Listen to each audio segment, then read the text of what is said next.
स्वतंत्र भारत के तंत्र को स्व के आधार पर चलाने के लिए लोक नियुक्त ऐसी जो संचालन करने वाली, नियंत्रण करने वाली अपनी सर्वोच्च संस्था संसद, उसके माननीय सभापति महोदय श्री ओम बिरला जी,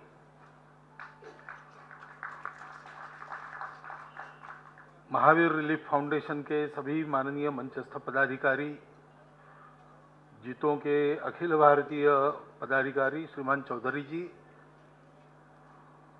उपस्थित सभी मान्यवर, माता भगिनी,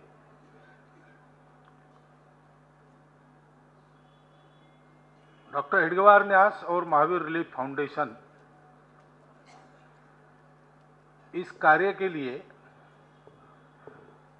पहली बार इकट्ठा आए होंगे,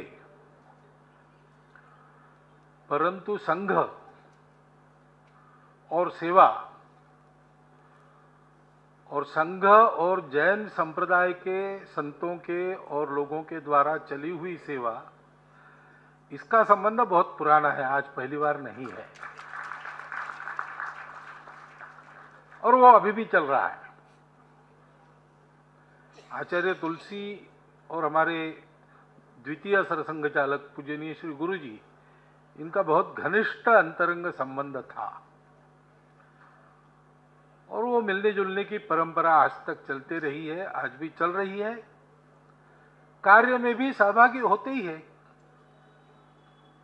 क्योंकि ये अच्छा काम है और अच्छा काम में सब लोगों ने एक दूसरे की सहायता करनी चाहिए। उसमें पंथ संप्रदाय, जाति पाति, पार्टी वगैरह सब देखना नहीं चाहिए। तो अभी मैं इंदौर में गया था, वहाँ हमारे आचार्य विद्यासागर जी महाराज इतनी ठंडी में पैदल चल के आते। जैन संप्रदाय की एक विशेषता है कि उनके आचार्यों की तपस्या जैसी कठिन तपस्या का सानी दूसरा कोई नहीं।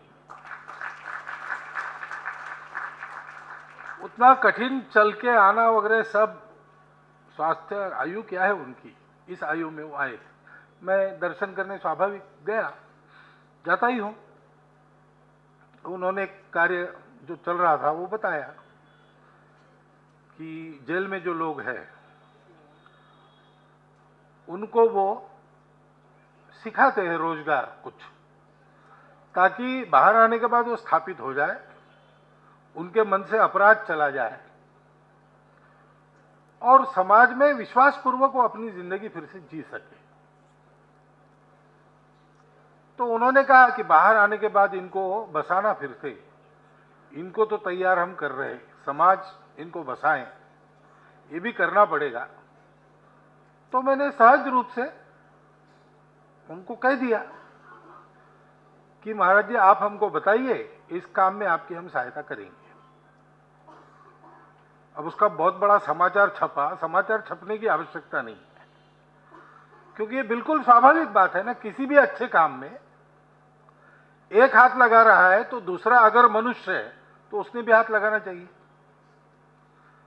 क्योंकि सेवा ये मनुष्य के मनुष्यता की सहज अभिव्यक्ति है। वो कोई बड़ा तीर मार रहा मनुष्य ऐसा नहीं है। मनुष्य मनुष्य इसलिए है कि वो दुखितों की सेवा करता है। पशु भी करता है, अपने सुविधा से करता है। मनुष्य अपनी सुविधा से नहीं करता, उसकी सुविधा हो न हो, दुख दर्द जब दिखता है तो उससे रहा नहीं जाता, इसीलिए वो मनुष्य है। और इसलिए सेवा का काम बहुत स्वाभाविक काम है, वो उसी स्वाभाविक वृत्ति से ही करना चाहिए। आजकल हमारे यहाँ हम लोग अंग्रेजी ज्यादा जानते हैं, अपनी भाषाएं भूल गए, तो अपनी भाषा सुनते हैं तो उसका अंग्रेजी भाषांतर करके उसका फिर अपनी भाषा में फिर भाषांतर करते हैं, ऐसा होता है। तो सेवा का हम पहले, सेवा यानी क्या है? सर्विस। और सर्विस को फिर हम सेवा कहते हैं, लेकिन सर्विस इस शब्द में बहुत सारे अलग भाव भी है। गवर्नमेंट सर्विस भी सर्विस होती है, सर्विस का वेतन भी होता है, सर्विस से रिटायर भी होते हैं। सेवा ये सर्विस से अलग हटकर एक है, उसमें आपको कुछ मिलता नहीं है। सेवा निस्वार्थ होती है। एक संत थे, चुनाव के समय में उनके पास गए। संतों के अपने प्रभाव रहते हैं, उनके तपस्या के कारण उनके अनुयायी रहते हैं, बड़े प्रभावशाली लोग रहते हैं। तो चुनाव के समय एक सज्जन उनके यहाँ गए कि हमको जरा टिकट मिल जाए, आप सिफारिश करें। तो उन्होंने कहा भाई हम इस पचड़े में नहीं पड़ते। नहीं नहीं, हम जानते हैं वो 4 लोग हैं आपके बड़े अनन्य, आपका कहना वो नहीं टालेंगे। तो उन्होंने कहा क्यों लेकिन आप क्यों चुनाव लड़ना चाहते हैं? अच्छे भले अपने घर गृहस्थी चला रहे हो, इस झंझट में क्यों पड़ते हो? तो कहा देखिए समाज की सेवा का अवसर चाहता हूं। तो बोले अवसर तो करो ना, तुमको किसने रोका है? तो बोले नहीं, सत्ता में आने के बाद साधन संपन्न हो जाते हैं। तो उन्होंने कहा ठीक है, मेरा प्रभाव है, मानते हो? हाँ मानता हूं। तो ठीक है, मैं तुमको एक पट्ट लिख के देता हूं कि ये सज्जन है वो मेरी आज्ञा से सेवा कर रहे, इनको सेवा करने देना और सेवा में इनकी सब प्रकार की सहायता करना। तो तुमको राजनीति में जाने की जरूरत नहीं, मेरा एक कागज तेरे पास रहेगा तो तू सेवा कर, तुझे कोई रोकेगा नहीं, उल्टा सब लोग सहायता करेंगे। इतना मेरा प्रभाव है, मैं अभी लिख के देता हूं। तो उसने कहा कि महाराज मैं विचार करके बताता हूं, और फिर से वो आया ही नहीं उनके पास। अब ये सेवा कोई सेवा थोड़ी होती है। सेवा मनुष्य के मन से निकलती है, वो मनुष्य है इसलिए उसमें संवेदना है। और उस संवेदना के चलते ये भी काम देखिए, संवेदना के चलते ही हुए। और उस संवेदना में सामने वाले को, जिसकी हम सेवा कर रहे हैं, उसको हम समझते हैं, उसका एक दुख दिखता है आंखों से। तो जो दिख रहा है उसका निवारण किया तो कृतकृत्य होने में कोई बाधा नहीं है। लेकिन वो संवेदना की सेवा होने के कारण हम सोचते हैं कि इस दुख में वो आया क्यों। जो भी जैन साहब ने कहा, जो हमारे यहां परंपरा से विचार है, चिकित्सा इलनेस का विचार करती है, स्वास्थ्य का विचार करने वाले पहले वेलनेस का विचार करते हैं। वेलनेस है तो इलनेस की आने की जरूरत ही नहीं होती। और स्वास्थ्य युक्त करना, सबको रोग मुक्त करना एक बात है, स्वास्थ्य युक्त करना यानी रोग आने की नौबत ही नहीं आएगी। और इसलिए सेवा करने वाले स्वाभाविक रूप से ऐसा विचार करते ही है। अब उसके शास्त्र है, अनेक पैथीज वगैरह है, एलोपैथी है, होम्योपैथी है, आयुर्वेद है। हर देश में उनकी उनकी पैथी है। कुछ मात्रा में वो आज भी चल रही है, कुछ मात्रा में नहीं चलती है। अलग अलग पहलुओं से मनुष्य के बीमारियों को देखकर उसका इलाज करने की विधियां हैं। परंतु ये तो बात है कि 2 विषय मनुष्य के जीवन के ऐसे जिसके लिए मनुष्य कुछ भी करता है। एक विषय है स्वास्थ्य। मनुष्य बीमार नहीं रहना चाहता, बीमार रहने से सभी हानि होती है। स्वास्थ्य की हानि होती है, प्राण की हानि होती है, पीछे परिवार की हानि होती है, चिकित्सा में भी व्यय होता है। इसलिए स्वास्थ्य अपना ठीक रहे और बीमार हम न हो, और बीमार हो जाए तो किसी भी कीमत पर उसका इलाज करेंगे। एक हार्ट स्पेशलिस्ट है हमारे दोस्त, उसने हमको बताया कि एक फटाहाल आदमी आ गया, उसको हार्ट ऑपरेशन करने की सलाह मिली थी। इसने चिकित्सा यानी समीक्षा की, निरीक्षण किया, देखा सारी जांच वगैरह करके, तो उसने कहा ऑपरेशन तो करना पड़ेगा, लेकिन मैं प्राइवेट डॉक्टर हूं, मेरे यहां मत कर, तुझे बहुत ज्यादा व्यय होगा, सरकारी अस्पताल में जा, सस्ते में हो जाएगा तेरा काम। लेकिन उसका उस अस्पताल पर विश्वास नहीं है। उसने कहा डॉक्टर साहब, मैं अपना घर बेचकर ऑपरेशन आपके यहीं करवाऊंगा, ये तैयारी रहती है, जहां से मैं ठीक होने वाला हूं वही इलाज कराऊंगा, उसके लिए घर भी बेचूंगा। आजकल शिक्षा के बारे में भी जागृति होने के नाते वो भी विषय ऐसा बन गया है कि सब प्रकार से और व्यय करके लोग अपने बालकों को शिक्षा देना चाहते ही हैं। ये मनुष्य की बिल्कुल बुनियादी आवश्यकताएं हैं, और किसी देश के लोग उसके अभाव में जी रहे, ये उस देश के लोगों को शोभा तो देता ही नहीं। लेकिन ये शोभा देने का या न देने का सवाल नहीं है। हम कोई अपनी कीर्ति के लिए अपने बंधुओं की सेवा नहीं करते, हम सेवा इसलिए करते वो अपने बांधव है। हमारे देश के हमारे अपने लोग इन अभावों में पले, ये हमारी मनुष्यता को शोभा नहीं देता, और इसलिए वो सेवा करते हैं, करनी चाहिए। और जिन समस्याओं के कारण और ये सेवा करनी पड़ रही है, उन समस्याओं को निर्मूल अगर करना है तो फिर वही बात है जो विचार जैन साहब ने अभी बताया आपको, कि जहां से बीमारी शुरू होती है, पश्चिम के पास वो विचार नहीं है, क्योंकि उन्होंने शरीर मन बुद्धि के परे विचार नहीं किया। हमारे पास वो विचार है क्योंकि हमारे पूर्वजों ने अंदर झांक के देखा। विचार करते, अध्ययन करते, तो अध्ययन करने की सारी जो व्यवस्था हमको प्रकृति ने दी है वो सब बाहर देखने वाली है। तो बाहर तो सब खोज लिया, हमने भी खोज लिया, उन्होंने भी खोज लिया, परंतु कहीं पर चिरंतन सुख देने वाला सत्य मिला नहीं। इसलिए उन्होंने माना कि ये दुनिया ऐसी ही है, इसका कोई अर्थ नहीं। सभी पशु मरते दम तक जीते, वैसे हमको भी मरते दम तक जीना है।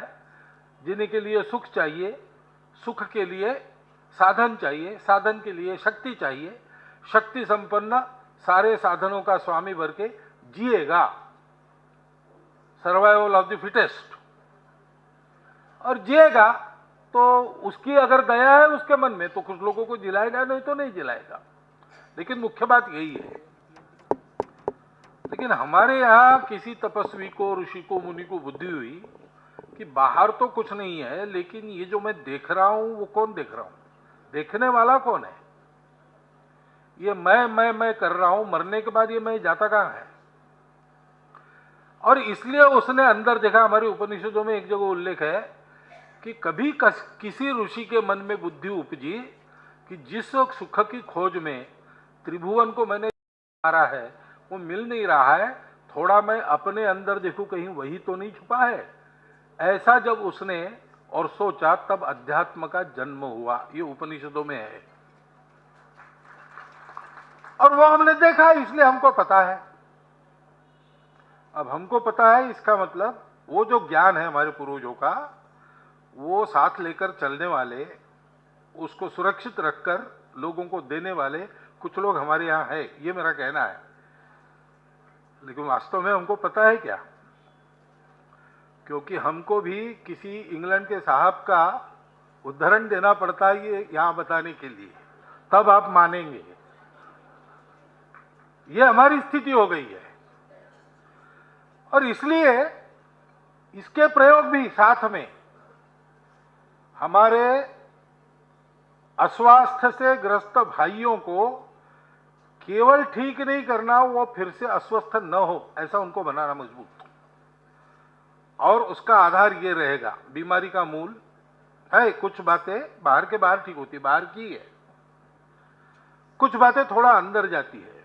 मन का भी माना है, साइकोसोमेटिक डिसीजेस ऐसा एक शब्द आजकल चलता है। मन में गड़बड़ तनाव के कारण होता है, ये भी माना है, लेकिन उसके भी आगे है। वो मूल जहां है वहां तक जाके उसको ठीक करने की कला, जो अनेक प्रकार के ध्यानों से आदमी को साध्य होती है, उसको भी सिखाना। ये जो प्रसंग है आज का, दो दृष्टि से मुझे बहुत अच्छा लगा। एक तो ये जो संघ का और जैन संप्रदाय का, उनके सेवा का संबंध पूर्वापार चलता आया है, उसका एक फिर से नया साक्षात्कार यहाँ हम दिल्ली वासी हम सब लोगों को हुआ। पहली बात ये है। और दूसरी बात यह है कि ये जो नई चिकित्सा है, केवल बाहर की चिकित्सा करके मनुष्यों को ठीक करना, उसके साथ ये जो अंदर की चिकित्सा है पारंपरिक, उसको गलती से आजकल नॉन कन्वेंशनल कहा जाता है। वास्तव में वो कन्वेंशनल है और ये नया जो है वो नॉन कन्वेंशनल है, लेकिन अपने कन्वेंशन का ही पता नहीं है, इसलिए क्या कन्वेंशनल क्या नॉन कन्वेंशनल, इसमें जरा गड़बड़ घोटाला होता है। खैर, ये दोनों का एक संयुक्त चिकित्सालय यहां पर शुरू हो रहा है। ये दोनों प्रयोग बढ़ने की और यशस्वी होने की नितांत आवश्यकता है, क्योंकि हमारे समाज में आजकल थोड़ा बहुत भेदों का बोलबाला है। तुम्हारी मेरी जाति अलग तो तुम्हारे मेरे स्वार्थ अलग, संबंध भी टूटते हैं या स्वार्थों के कारण जुड़े रहते हैं। तुम्हारी मेरी पार्टी अलग तो उसके कारण भी संबंध बनते बिगड़ते हैं। पंथ संप्रदाय अलग तो भी यानी हम देख ही रहे हम एक दूसरे से अलग कैसे। यह विपरीत दृष्टि है जिसके कारण दुनिया त्रस्त है और जिसको हमको बदलना है। ये दायित्व हमारा है, भारत के लोगों का। इसको बदलने वालों को पहले अपनी दृष्टि को सीधा करना पड़ेगा कि ये सारी जो विविध प्रकार की बातें हैं उनका मूल वही एक है, उस एक के ये अलग अलग आविष्कार है। देश काल परिस्थिति के अनुसार एक का अनेक होने में देर नहीं लगती। एक का, ये ब्रह्मा जी की इच्छा से सृष्टि उत्पन्न हुई, आपने कहा ना, वो क्या है? एको हम बहुश्याम। मैं एक अकेला हूं इसलिए बोर हो गया हूं, मुझे अनेक होना है, इस इच्छा से सृष्टि का निर्माण हुआ। उधर एक बिग बैंग, एक मिला घुसा और एक दिशा में उसको धकेला, एक के अनेक हो जाओ, एक के अनेक हो जाओ, तो उस सृष्टि प्रलय तक एक का अनेक करते चलेगी। इसलिए अनेकता है, उसको स्वीकारना, उसको मानना, उसका सम्मान करना, लेकिन जानना कि यह अनेकता एक में से निकली है, मूल में एक है। अनेकता एक फेज है, वो जो एक बिग बैंग मिला घुसा, उसकी गति होने तक पूरी वो रहेगी। उसके बाद क्या होगा? विज्ञान भी कहता है वापस वहीं जाएगा। उस सत्य को ध्यान में रखकर जीवन जीने की परंपरा हमारे देश की है। हम विविधता में एकता ढूंढने वाले नहीं हैं, एकता की विविधता को जानने वाले हैं, इसलिए हम एकता पाते हैं। और इसलिए यह सहयोग, एलोपैथी और ध्यान, इसका सहयोग आवश्यकता है। साइंस, विज्ञान और अध्यात्म ये एक दूसरे के शत्रु है क्या? यह मानना ही गलत है। अध्यात्म भी प्रयोगों से निकला है। किसी को कोई सपना आया, किसी को कोई कल्पना आई और उसने चार बातें बता दी, ऐसा नहीं है। हमारे यहां ये जो सारे आध्यात्मिक पंथ संप्रदाय है, उसमें प्रत्यक्ष साधना करके अंतिम परिणति तक जाकर अपने अनुभव को बताने वाले लोग हैं। तब भी थे, आज भी है। आंखन देखी बताने वाले लोग हैं, कागज लेखी वाले नहीं है। इसका रास्ता अलग है। यहां भी प्रयोग, निरीक्षण, उसकी रिप्लिकेबिलिटी, उसका अनुभव, इसके बिना सत्य नहीं माना जाता है। परंतु अन्वेषण का तरीका इंट्यूशन है और यहां पर प्रत्यक्ष प्रयोग है। उस ढंग से चलो तो विज्ञान भी अपना चमत्कार दिखा सकता है, उस ढंग से चलो तो अध्यात्म भी अपना चमत्कार दिखा सकता है। दोनों को झगड़ा करने की जरूरत नहीं है, क्योंकि वो दोनों मिलकर जीवन बनता है। द्वैत की प्रकृति से मनुष्य को जाना ही जाना है और पाना है अद्वैत को। इसलिए अविद्यया मृत्युम तीर्थवा विद्यया मृतम अश्नुते, ये जीवन का मार्ग बताने वाला अकेला हमारा देश है, इन दोनों का संतुलन साधने वाला। इसीलिए हमारे यहाँ ये जो सारी उपासना के मार्ग है पंथ संप्रदाय, उनको हम सब लोग कहते हैं हमारा धर्म है, हिंदू धर्म है, जैन धर्म है, बौद्ध धर्म है, ये धर्म है। धर्म से कुछ कम हमको स्वीकार नहीं होता। क्यों? इसलिए कि वो ये जीवन का तरीका बताता है। भौतिक जगत में से गुजरते हुए आध्यात्मिक सत्य को कैसे पाना, उसको टाल नहीं सकते आप। भौतिक जगत को बाईपास नहीं कर सकते, आपको उसमें से जाना ही है। उसमें भी यशस्विता और परिणति भी आध्यात्मिक सत्य पाने की, एक साथ कैसे लाना, शरीर मन बुद्धि आत्मा एक साथ कैसे विकसित होना, ये हमारा जीवन का तरीका है। उस जीवन के तरीके के आधार पर व्यवस्थाएं बनती नहीं, उनको हम भारत में जब तक यशस्वी नहीं कराते तब तक दुनिया को क्या बताएंगे। और इसलिए एक छोटी सा प्रारंभ है ये कि यहां भौतिक इलाज भी होगा, आध्यात्मिक इलाज भी होगा, और उसके आधार पर मनुष्य संपूर्ण स्वस्थ होगा। यही करना पड़ेगा। 130 करोड़ के देश में कितनी स्वास्थ्य सेवा देंगे आप बाहर से?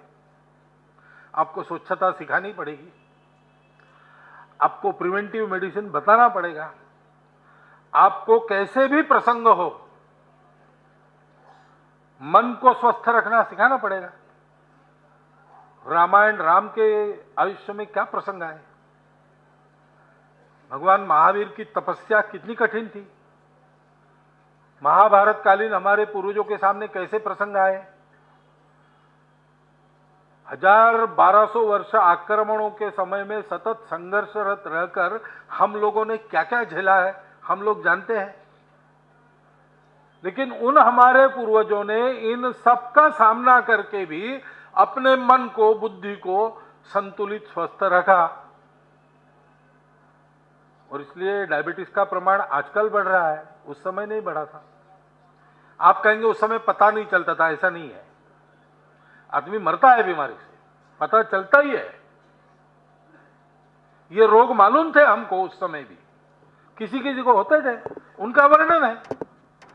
डायबिटीज के 102 प्रकारों का वर्णन आयुर्वेद में है, 102 कारणों के 102 प्रकार। तो मालूम नहीं, ऐसा नहीं है, लेकिन इसकी बाधा न हो ऐसा अपने आप को रहने की कला भी हमारे पास थी। तो इसका और भौतिक विज्ञान का कोई विरोध नहीं है, इसको साथ चलना चाहिए। ये सब साथ चले ऐसा दुनिया में होना चाहिए, वो सब साथ हमको चला के दिखाना चाहिए। उसका एक छोटा सा प्रारंभ यहां पे हो रहा है। प्रारंभ हमेशा छोटा ही होता है। अमरकंटक में नर्मदा जी को आप एक छलांग में लांग सकते हो। भृगु कच्छ भड़ोच के बाद वो संभव ही नहीं, बहुत पहले ही विशाल बन जाती है। गंगोत्री में गंगा कितनी है, लेकिन सतत चलती रही, सब बाधाओं को चीर कर पार होती रही, तो वो ऐसा विशाल प्रवाह बनता है। इसीलिए किसी भी प्रारंभ को कभी भी अर्थहीन नहीं मानना चाहिए।